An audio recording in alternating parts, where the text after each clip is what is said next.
जब सूर्पनखा का लक्ष्मण जी ने नाक और कान विच्छेद कर दिया, यानी काट लिया,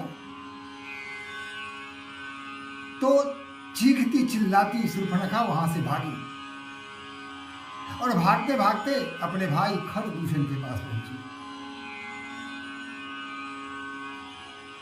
और कहा कि धिक्कार है तुम्हें कि तुम्हारी बहन को एक साधारण मानव ने नाक और कान काट लिए। तुम्हारा जीना तो बेकार है, तुम्हारी लानत है तुम्हारे पौरुष पर, धिक्कार है तुम्हारे पौरुष को। खरदूषण ने कहा कि आखिर हुआ क्या?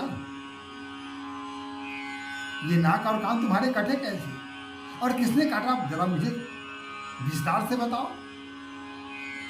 तो सूर्पनखा के विस्तार से कहा, अपनी भूल छुपा गए और वहां कहा कि दो भाई हैं और दोनों भाई, एक सुंदर स्त्री भी है और दोनों भाइयों ने मेरे नाक कान काट दिए।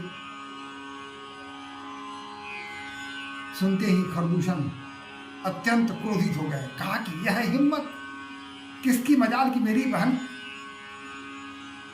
की नाक और कान काट ले,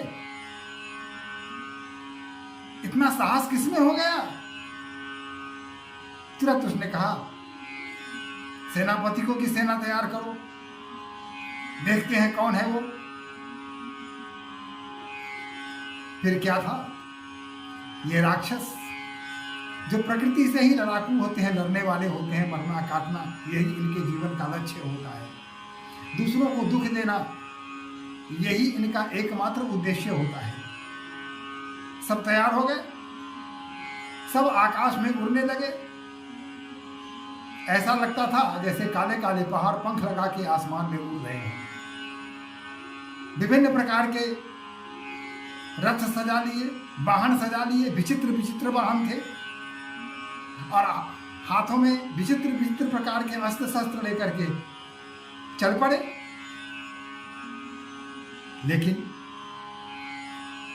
असगुन यमित होहि भयकारी, गणहीन मृत्यु विवश सब झारी। लेकिन जब सब चलने लगे तो असगुन होना प्रारंभ हो गया।